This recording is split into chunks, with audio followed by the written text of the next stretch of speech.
Okay, so welcome back. This is the last talk of the workshop, and we will have Taishi Ikeda talking about black hole microstate spectroscopy.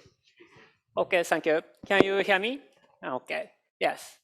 So first of all, thank you for inviting me this workshop, and thank you for choosing me as a final speaker in this workshop. So today I will talk about Ringdown in Fuzzball. So this talk is based on these papers. Yeah, these papers. So this is the outline of my talk. First, let me introduce our motivations and what's the Fuzzball proposal. So about 5 years ago, LIGO detected first event of gravitational wave from binary black hole spacetime. And this is an important breakthrough in theoretical physics. And after that, LIGO and VAG collaboration already have a lot of gravitational wave events from binary black hole or binary neutron star or neutron star merger. So now this is an excellent era. So from the gravitational wave, we can learn a lot of new physics. For example, population of black hole, we can consider the origin, what's the origin of black hole, or what's the origin of binary black hole. And if the black hole is primordial black hole, we can understand the inhomogeneity in the early universe, or equation of state of early universe. Of course, this question relates to the inflation model.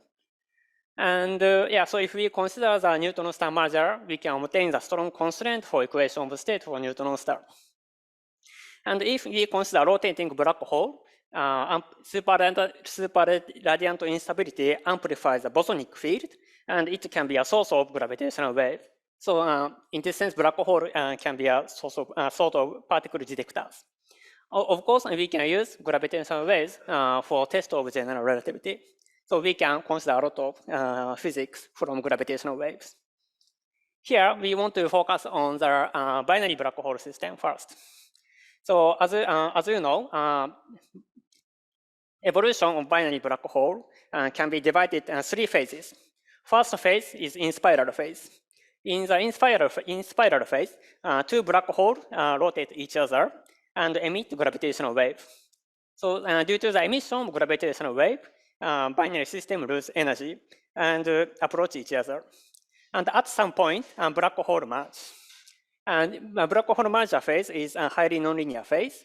And after that, Ringdown phase appears. This is a whole story of black hole merger binary system. And we have a lot of methods to calculate gravitational wave from each phases. We have post-Newtonian approximation, or we have black hole perturbation theory to describe the Ringdown.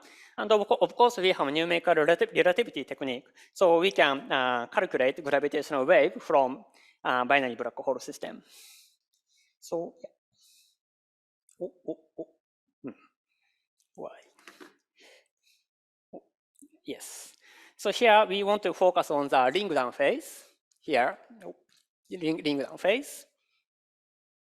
So according to the black hole perturbation theory, gravitational wave from Ringdown can be described by the superposition of quasinormal mode. This one. Yes. And the most important mode is fundamental mode. And this is the longest decay time. So it remains in late time. And also there's an overtone mode. It's a shorter decay time scale. And here, to understand the Ringdown phase, we must calculate quasi-normal mode in black hole. Here in GR, we have strong theorem. This is a black hole no-hair theorem. According to the black hole no-hair theorem, black hole in GR has only 2 parameters up to charge, so mass and angular momentum. And whole black hole in GR is described by Kerr black hole. So perturbation on Kerr black hole also also a function of only mass and angular momentum. So in this sense, a black hole is the simplest object, and problem also becomes very simple. And now LIGO and Bow collaboration detect fundamental mode, and there are a lot of discussion about overtone mode. Yes. So here we want to consider following questions. Can we distinguish black hole from other exotic compact object using black hole ring down? Of course, formation of black hole is a robust fact in GR. So this question relates to the test of general relativity and also test of exotic matter. So now we have a lot of theoretical or phenomenological model of exotic compact object. For example, we can consider boson star, and we can consider Grava star, and if we consider the exotic matter, we can consider wormhole, firewall, or fuzzball. So and today's topic is fuzzball. So now almost speaker explain what's the fuzzball, and but here I want to briefly explain the spirit of fuzzball. So in a black hole in GR have a lot of theoretical problem. For example, we don't know how to describe the black hole singularity inside the horizon, and we don't know what's the solution of information paradox. And according to the Bekenstein-Hawking entropy, black hole have large entropy, but we don't know what's the origin of black hole entropy. We have a lot of theoretical problem. So string theory suggests one of the possible solutions of these questions. This is a fuzzball proposal. According to the fuzzball proposal, black hole is not classical object. Black hole is a quantum object. So in GR, black hole has horizon, black hole horizon, and curvature singularity inside horizon. But according to the fuzzball proposal, and black hole is superposition, quantum superposition position of microstate geometry. And each microstate does not have horizon, and it's smooth, and no singularity, and no singularity. And the variety of the microstate geometry corresponds to the black hole entropy. This is a spirit of the fuzzball proposal.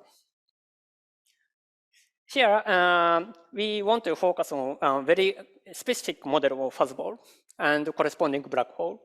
And this is a four-charged black hole, and the corresponding microstate is this one. So four-charged black hole is one of the generalization of the extremal rational norm black hole. This is a spherical symmetric space-time and very simple space-time.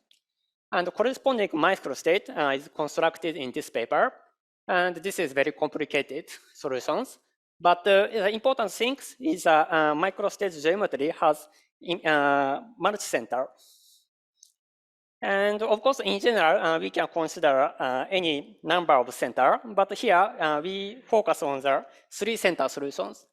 And especially, we consider axisymmetric fuzzball solution and scaling solutions. In axisymmetric fuzzball solutions, three center exist on z-axis. This red line is three centers.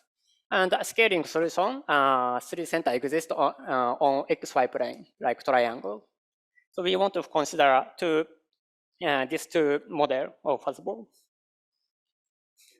So our question is following: how different is four-charged black hole ring down from corresponding microstate geometry? So of course, gravitational wave is tensor mode. If possible, we should consider tensor mode, but it's very complicated, especially in fuzzball. So here we consider more toy model, massless test scalar field, and we solve the time evolution of massless scalar field around four-charged black hole and around fuzzball, and compare with ring down or echo or something. This is what we want to do. So yeah, before focusing on our study, let's remember the basic physics black hole ring down. So this is a typical behavior of test massless scalar field around black hole. So this is 3+1 dimensional test scalar field simulations. And we can divide 3 phases. One phase is prompt response. And this phase depends on initial data. But after that, there's a ring-down phase. This is second one. In ring-down phase, described by the superposition of quasi-normal mode. This is the same as gravitational wave. And after that, there is a power law tail. This is also quite universal. So ring-down phase and power law tail reflect the property of geometry. So this is a time domain analysis. So, and to calculate the quasi-normal mode, we can consider frequency domain. Typically, perturbation around black hole, perturbation equation around black hole become Schrödinger-like equation in frequency domain, like this. Here, omega is a frequency, and V is the effective potential, and R star is the torus coordinate. So the quasi-normal mode problem is an eigenvalue problem. So physically, a natural boundary condition is ingoing boundary condition on the horizon and outgoing boundary condition at spatial infinity. So we must find frequency such that realize both boundary conditions. So there are a lot of established methods to calculate quasi-normal mode. Most direct and straightforward way is direct integration method. In the direct integration mode, we numerically integrate these equations by imposing boundary conditions, by changing frequency, imaginary frequency, and find frequency such that realize both boundary conditions. This direct integration method is a very powerful method because we can apply any black hole solutions. But in general, there is a numerical difficulty because quasi-normal mode diverges on the bifurcation point horizon and diverges at spatial infinity. And the boundary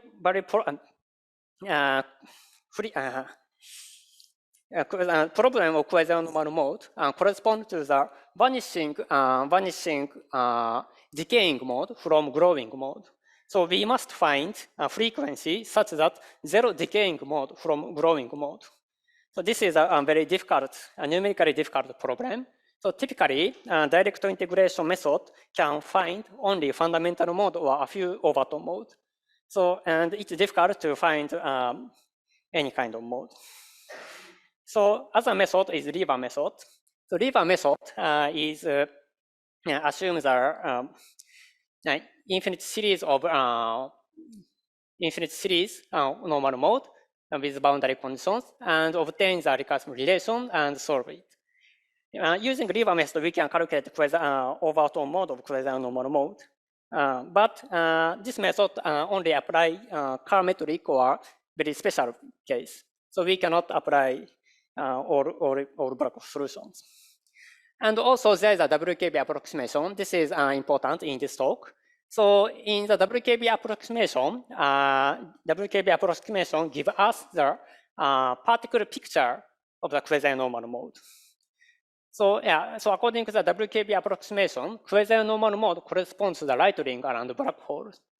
And if we find the right ring around the black hole, we can roughly estimate the real part of frequency from right ring radius and imaginary part of frequency from instability timescale, Lyapunov exponent of right ring.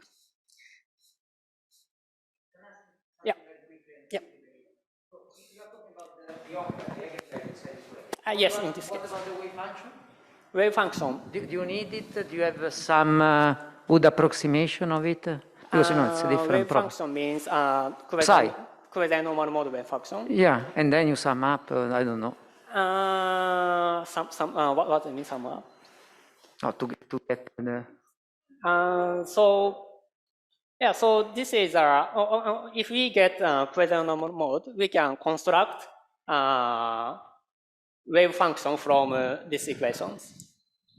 Yes. What's the answer?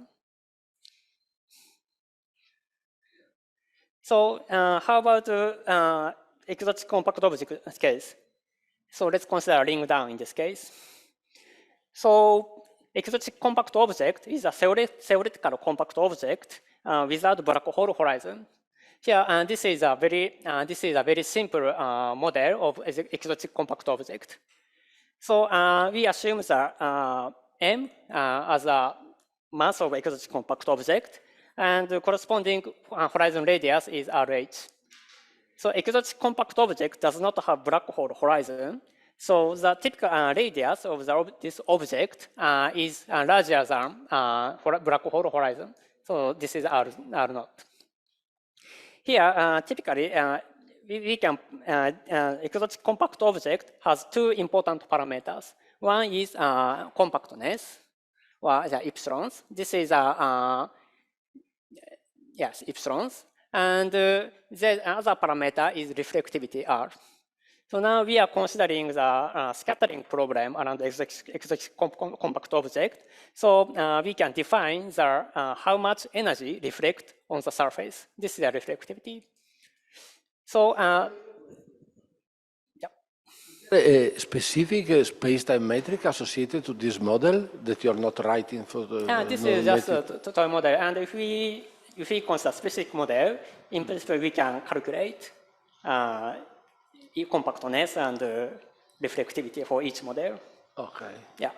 Okay. So, but there is an ideal space-time metric behind. Yes. But in the concrete we must specify actual model. Okay. Yeah. Okay. This is more general picture. Oh. Yeah. So this is a two-dimensional diagram with compactness and reflectivity. So reflectivity, compactness is very important because as we will discuss in later, exotic compact object with light ring is different, have different gravitational wave from exotic compact object without light ring. So structure of light ring is important. And so, for example, in this plot, boson star is here. So because boson star is not so compact, and if we don't consider specific interaction with wave, boson star does not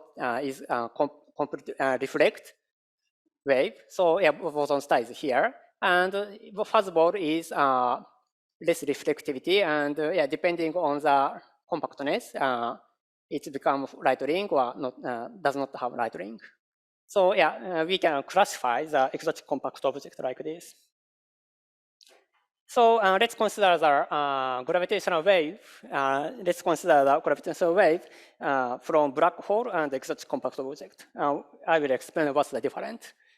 So this is a black hole case, and this is a radius, and y-axis is time. And so we consider the perturbation around light ring.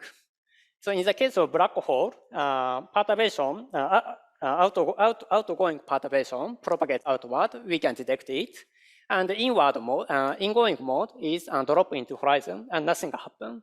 So we only observe only one signal like this. But in the case of exotic compact object, first outward signal is same, but ingoing mode can reflect at the surface or interior region of exotic compact object and reflect, and it touches light ring, and it's scattered at the light ring, and some portion of the energy go to infinity. So we can observe the many signal like this. This is cycle. So this is a very simple model of the exotic compact object. So here we solve the massless test scalar field around the spherical symmetric exotic model of exotic compact object. In this model, outside region is Schwarzschild metric, and the inside region is regular metric. So Laplace function is we assume Laplace function is constant inside the object. So this is a time evolution of scalar field. This is a scalar field as function of time at a fixed radius, and with a different Laplace function inside object. So for example, in green line, this line, we can observe the clear ring down. And and many times. This repeated behavior is echo. And we can calculate, we can estimate the echo time scale from crossing time. But if we increase alpha 2, echo time scale becomes shorter. And in this case, we can observe the exponential decay soon. Here, but important thing is this exponential decay is different from the light ring. And for the exotic compact object, quasi-normal mode of exotic compact object corresponds to this rate time exponential decay. So this is not ring down. So this is a frequency analysis of the exotic compact object as a function of alpha 2. So this is an imaginary part, and dotted each point is result from time evolutions, and this straight line is result from direct integrations. And the important thing is black hole quasi-normal mode corresponds to is roughly here, but quasi-normal mode of exotic compact object is different from black hole quasi-normal mode. So we have to distinguish the black hole quasi-normal mode and quasi-normal mode of exotic compact object. So there are a lot of comments. So first comment is full evolutions. Of course, if possible, we should consider from inspiral phase using numerical relativity. But in general, exotic compact object, full simulation is very difficult. But yeah, but for example, for boson star in GR, and this is GR plus scalar field. So in principle, we can calculate, we can use numerical relativity technique. And actually, this group numerically evolve boson star merger system. But in general, other exotic compact object, numerical relativity simulation is very difficult. And the other comment is about symmetry. So the intuitive picture, yeah. Thanks. Just an ignorance question. When you do these boson star mergers, I guess two questions. Do you get another boson star out of it, or do you get a black hole? Depends on what you do. Yes, okay. Yes. And you see a ring down signal then? Yes, I think, yeah, if a black hole appears, yes, I think so, yes. Yeah. Okay. So, yeah, and yeah, so... Sorry, Taishi, maybe just a side comment. When a black hole forms at random, you see the black hole ring down. If a boson star forms, you see the quasi-normal modes of the boson star, which are much more long-lived. It's like when two neutron stars merge and you form a neutron star. So there is this metastable solution that lasts for a very long time. No, because they are not very compact. So it's really like neutron star, not black holes. So you can really tell them apart by the naked eye. So yes, so second comment is symmetry.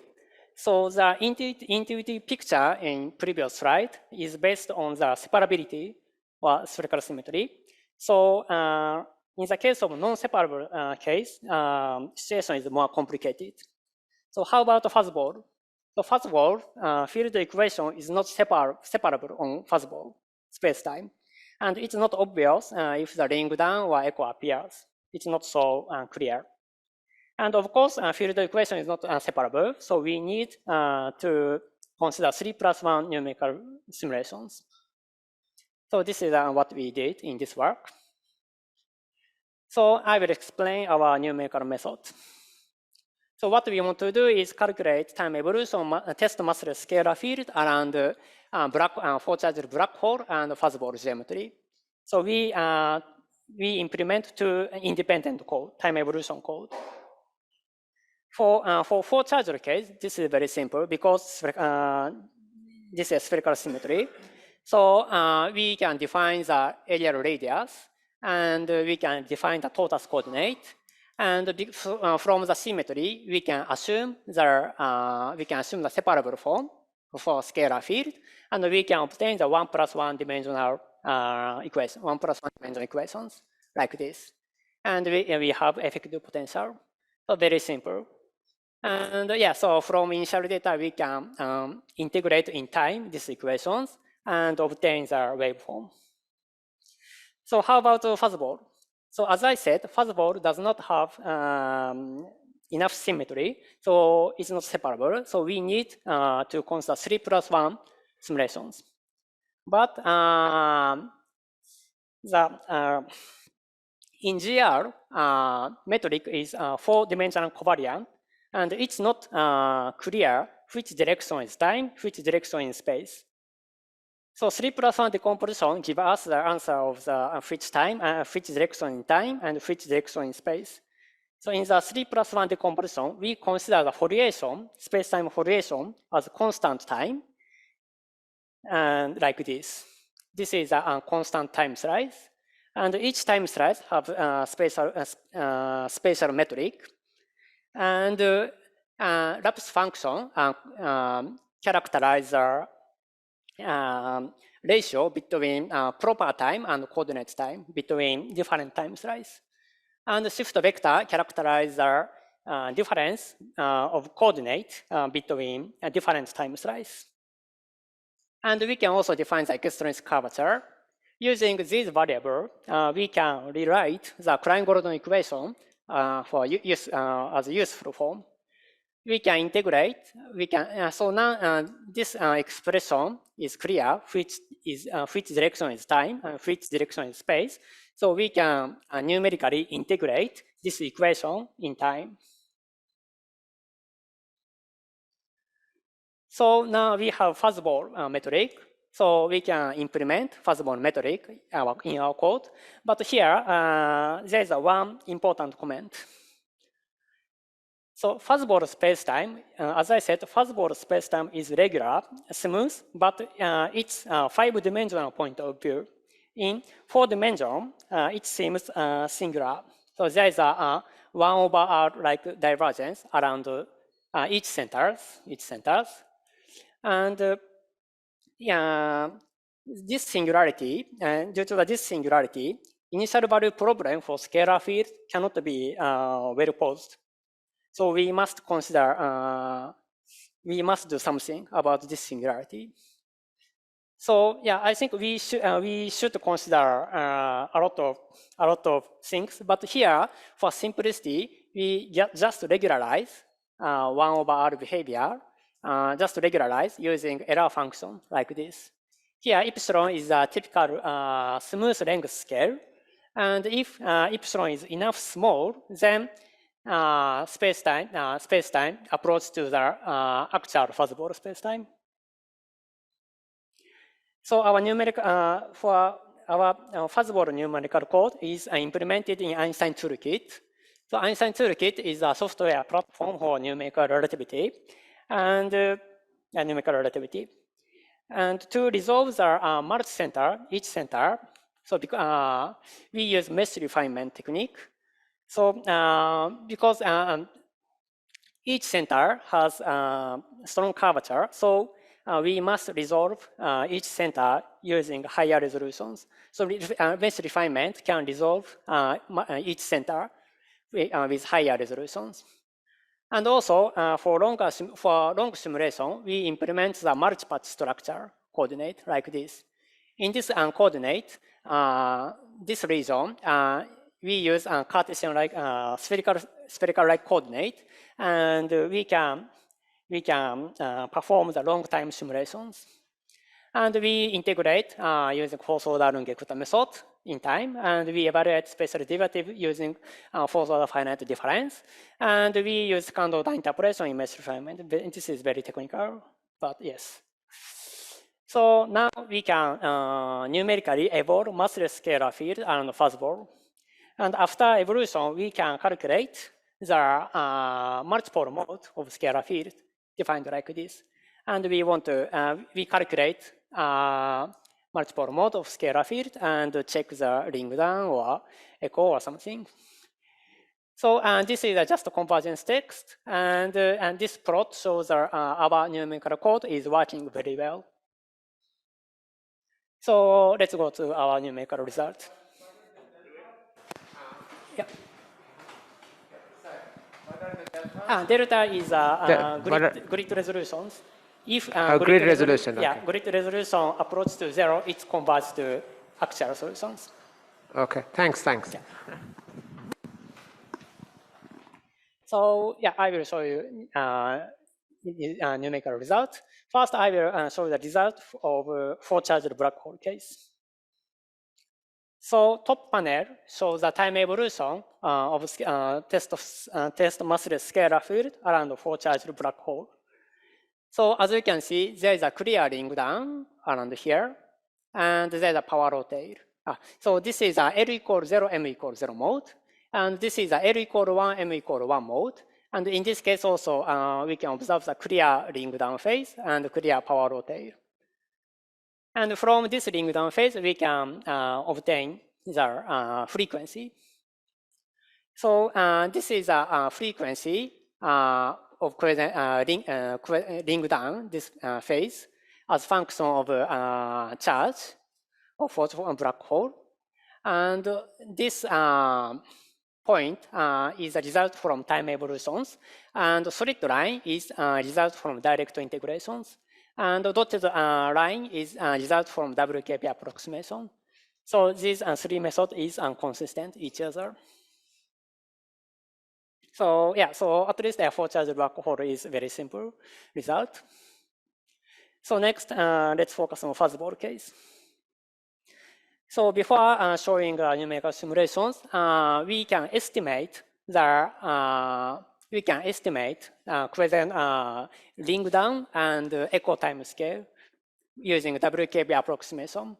Of course, Fuzzball is very complicated. In general, it's very difficult. But in the case of axisymmetric case, at least we can find light ring around the equatorial plane like this. And from light ring, we can roughly estimate the real part and the imaginary part of quasi-normal mode. And from crossing time, we can roughly estimate the echo time scale. So we roughly estimate these quantities, and we compare with our numerical result. So let's start our numerical simulations. So this is a contour plot of massless scalar field. XZ plane, and 3 center exist here, around here. So, and yeah, this is a contour plot of massless scalar field. Initial data is spherical symmetry. So initial data is only have L equals 0, M equals 0 mode. Let's start. So perturbation of scalar field propagate outward. And as you can see, there is a many signal in red time, like this. This is our echo. And another important point is due to the asymmetry of the fuzzball, higher multipole mode is also excited, like this.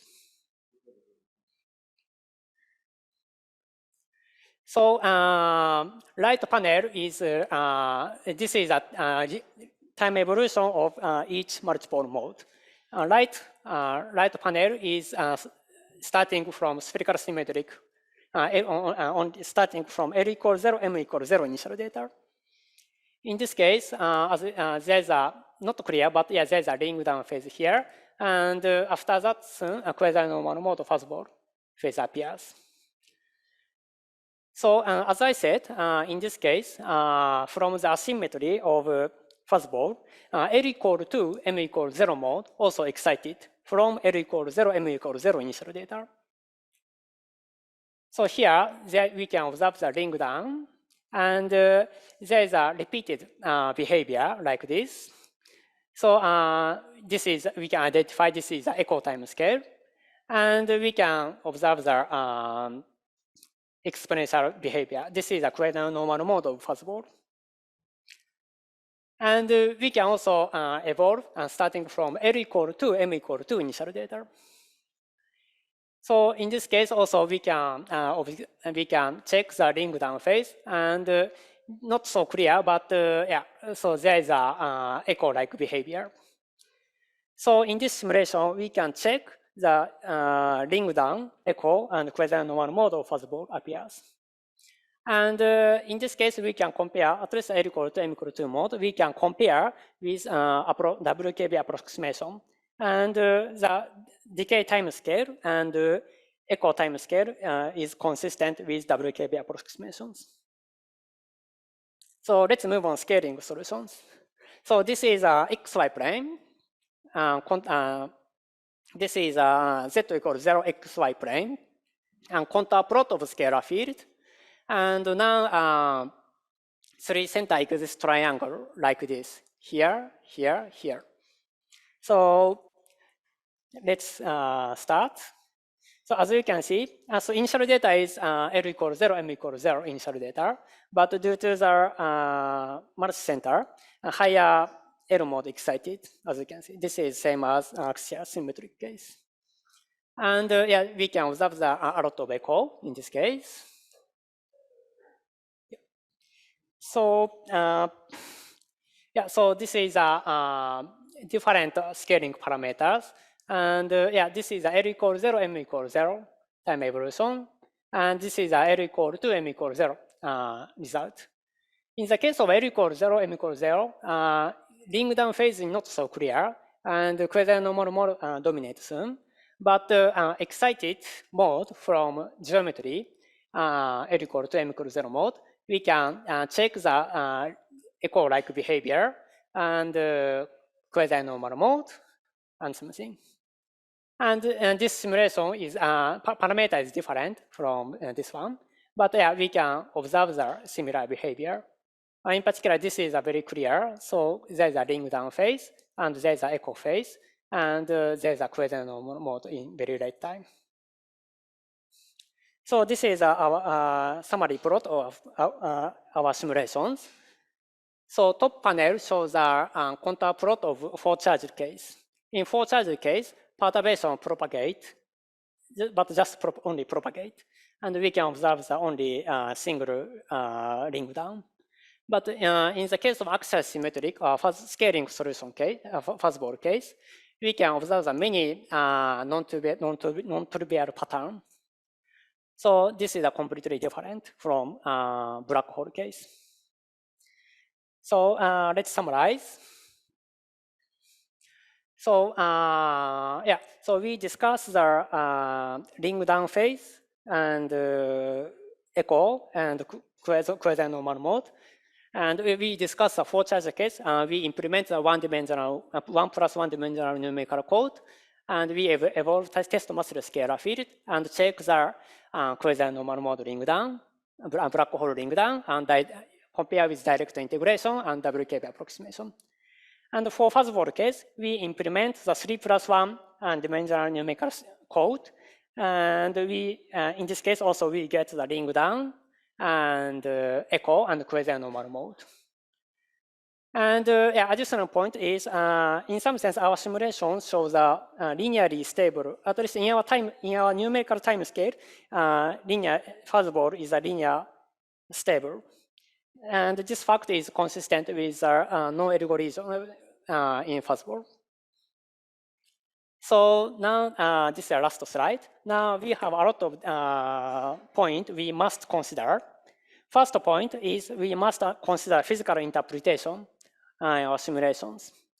What we did is, so as I said, the spirits of the black microstate spirits of Fuzzball proposal is a quantum superposition of microstate geometry. But what we did is only pick up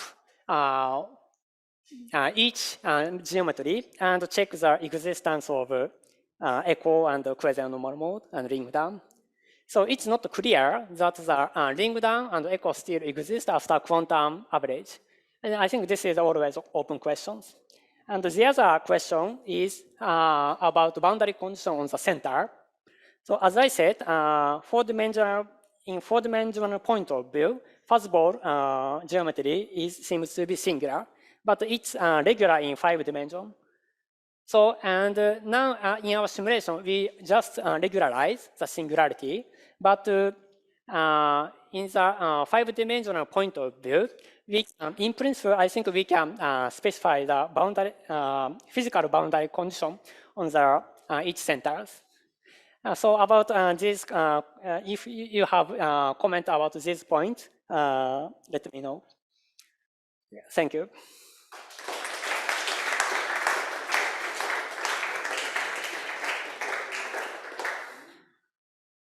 Questions? So, as I understand, you have done some simulations of the gravitational wave signal, actually the scalar field signal, as I understand. Yes, it's a simplification, yeah. For these geometries, which I think you both, yes, you call both fuzzballs, yes. Also the four-charge black hole, yes. Yes. I didn't know it could be called fuzzball since yes, I read it was called in a complicated way intersection of four stacks of D3 branes, yeah, this four-charge black hole, which is actually a generalization of extreme Reisner-Nordstrom black hole when all the charges are equal, which we have related to also integrability. So we have also a thermodynamic beta answers which computes the quasi-normal modes. Just to say, yes, and people in Rome related to two flavors symmetric gauge theory. The fuzzball instead is related to two-flavor asymmetric gauge theory, which we have not yet related to integrability. Yes, so I studied a little black holes in string theory, a little, yes. In the fuzzball, in an article on the fuzzball proposal by Matur, I read about the D1, D5 fuzzball. Yes. D1, D5. Yes. Okay. Four dimension. Yes. I just wanted to understand better how promising are these models to connect with observation. So are these how much physical are they? So beyond. Okay. So I think there are a large gap between observation and our numerical simulations. First thing is we use massless scalar field, but gravitational wave is tensor mode. So this is different. And also observation, we must consider this problem. So yeah, we must consider the after quantum average. Yeah, so I think to compare with observation, we still have a lot of problem, theoretical problem. Yeah. Maybe just a comment, a follow-up comment on this. So these are extremal solutions, so zero temperature. But the nice thing is that the method works for any 3+1 geometry. So I mean, if you give me if you give him your favorite fuzzball solution, he will be able to do the same.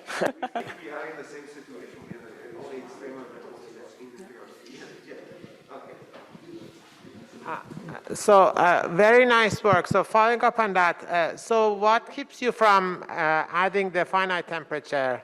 I mean, you mentioned there is ergo region instability, but maybe you could add some dissipation so that it could regulate that? Yeah, I don't know, but if there's a ergo region, we can expect ergo region like instability. Yeah. Yeah, but yeah, I cannot say anything about. Yeah, I mean, I think it probably makes sense to add some dissipation then. Yeah. Now, where that's maybe the people who work on fuzzball could have some ideas on what sorts of dissipation, but I imagine there is some sort of fluctuation dissipation theorem that if there is instability, there would be basically some dissipation that would regulate it. I mean, the other thing is also, I mean, the instability, as far as I understand, is responsible for Hawking radiation in these fuzzball models, the ergo region instability. So it happens on very long time scales. Oh, I see. I mean, isn't that correct? So in principle, then for shorter time scale, you might still be able to see something. So the instability may not be that bad. By the way, there are also the non-extremal solution that Daniel and collaborators construct, and those also do not have ergo regions, right? You were not in the paper. Right. And those are they do not have an ergo region, right? Either. No. Oh, right. Okay. see on microstates. Well, yeah, it's one of them. Yes, there are. There was later by. I'm sure. Aligned and collaborators. Some non-extreme solutions. This is like in a derivative.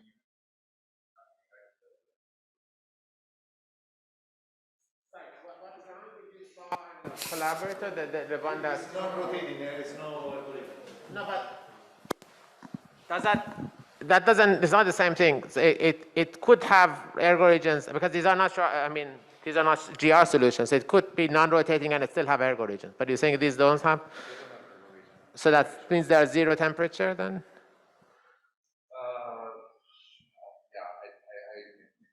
She's a bit weird, right? Because you would think. What does it mean to be zero? You don't If have it's horizon, so how you define the pressure? Not because they have a line. Yeah. Passport you can do to the right, but not to the right. Therefore, you could maybe define a sort of temperature to the right. That means, what it is different. I mean, which is a very interesting question. You don't have to talk about horizon physics. Right. We're not, but that's why I'm asking about ergo regions. My understanding was that these things that don't have horizons, if they have ergo regions, that means they have temperature. I suppose that they will have it. They will have temperature. Right.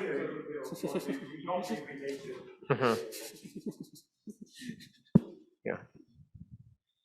I think that what Fuzzball is teaching us is that there is a physics near the light rings, which is more universal, because it's shared also by objects that have zero temperature, objects that have no horizon, and so on. And it's very interesting to study. For example, the type of echoes that you were mentioning today, we can study very nice, because the echo time we can compute explicitly there. All the formulas that you wrote today about the echoes and so on, the reflectivity, you could imagine that there is something at the light ring that reflect, and then you can imagine that again you will have a reflection matrix, something like exponential to the minus omega over kt, but this t is not the t of the horizon. It will be another temperature. I see. Interesting. But okay, everything is open. I mean, I'm not saying that, but I think that we should rethink about all these concepts. Focus on the light rings. Okay, good, thanks. But yeah, I also think you should look at these ergo region solutions if there exists somewhere. Yeah, it would be interesting. Other questions for Taishi? I have a question. Yes. So on your slide, you have each one of these sort of fuzzball microstates. Yes. So there should actually be e to the s of them, right?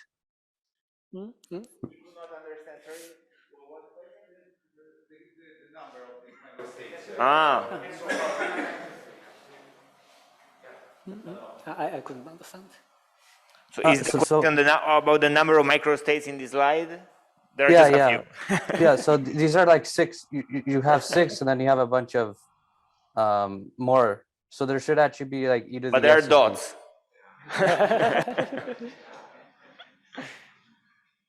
Is that right? There should be an e to the s of them? To build all of them, yeah. So yeah, from the audience, they are saying, that people do not know yet how to build all the microstates. Yeah. Okay. It's not a typical state, right? Okay. So you only have one. So what Taishi did only one, but there should be exponential of 10 to the 98 or something, yeah.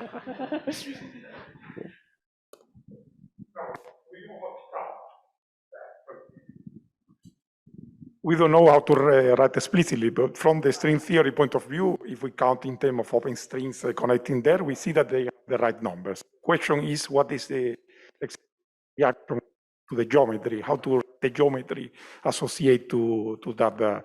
Then they wrote the largest class that we have is like in the, but we don't have a complete solution, but they are there, and in principle, they have.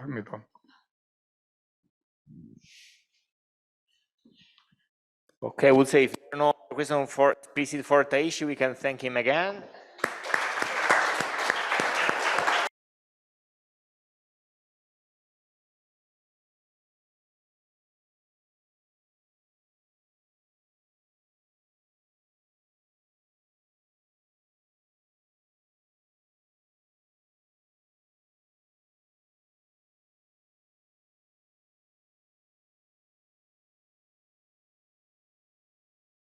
In general, please pick up.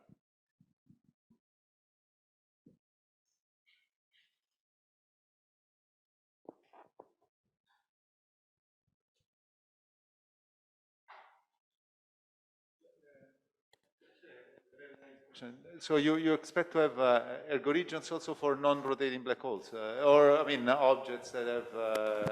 Yeah, I agree with the comment that Dayesh meant. I mean, ergo regions are typically associated with rotation, but they don't need to, right?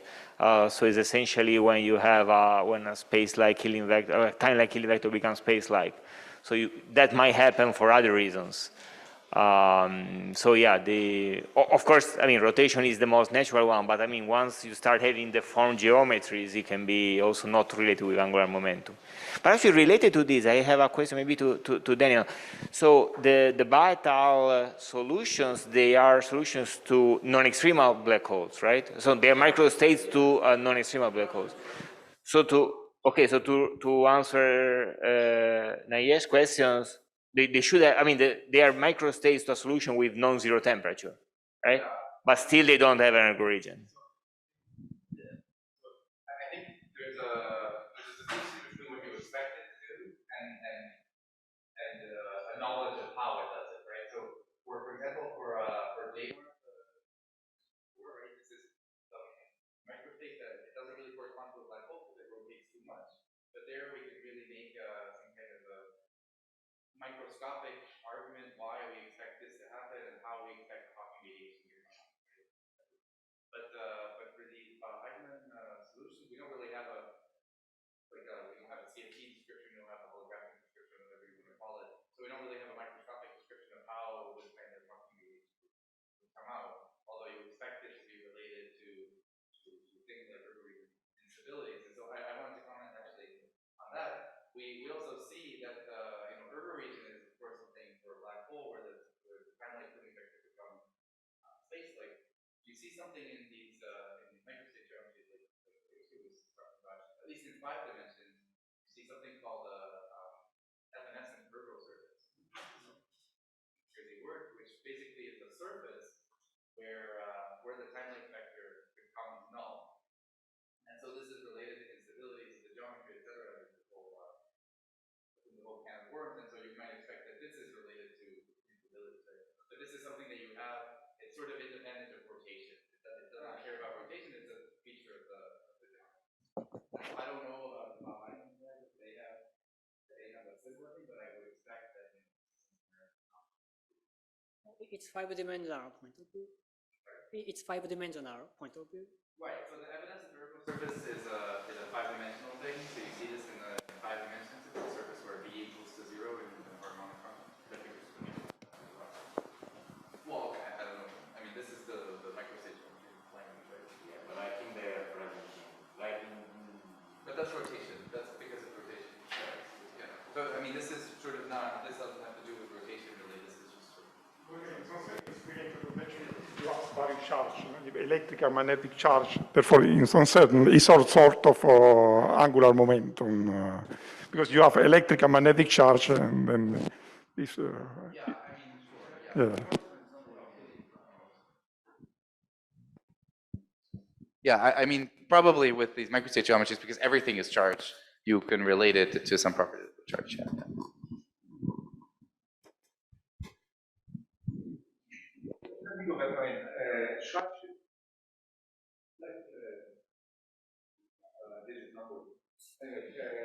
Black holes do not have ergo region and still emit Hawking radiation. So I'm not 100% sure that we should relate the one to the other.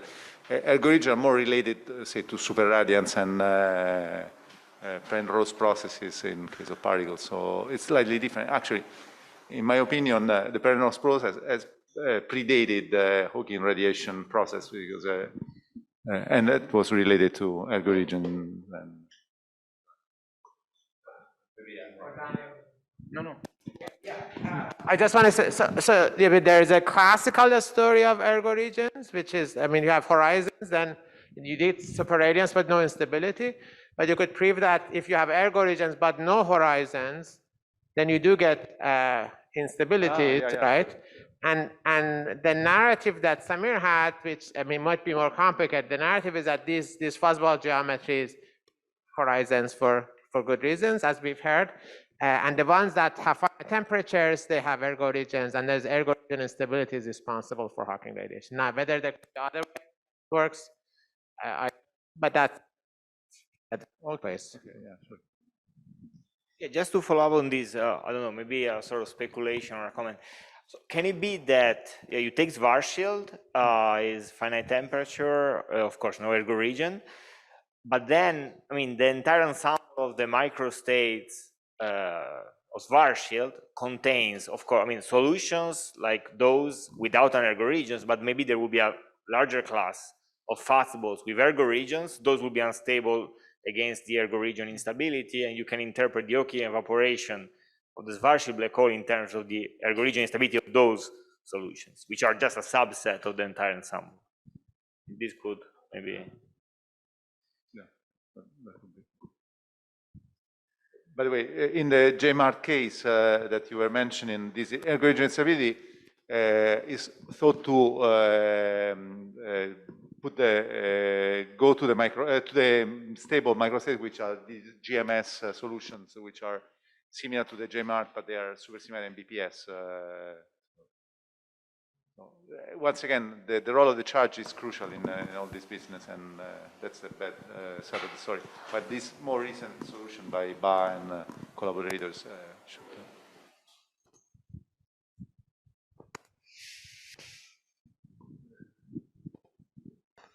Other comments? Okay, all right. So since this is the very last part of the workshop, I'll pass the mic to Francisco, put a lot of effort in organizing this together with the other organizers, so maybe he wants to say a few words. No, I just want to thank all participants for the very lively talks and discussions. It was a really pleasure. I want to thank all the speakers, which make a great job. And we hope to see you again in this type of, I think it's an experience we can repeat, because we can learn a lot looking to things from completely other sides. Therefore, I expect the next time some of you organize somewhere and invite to meet again somewhere. Okay. Thank you again. Bye.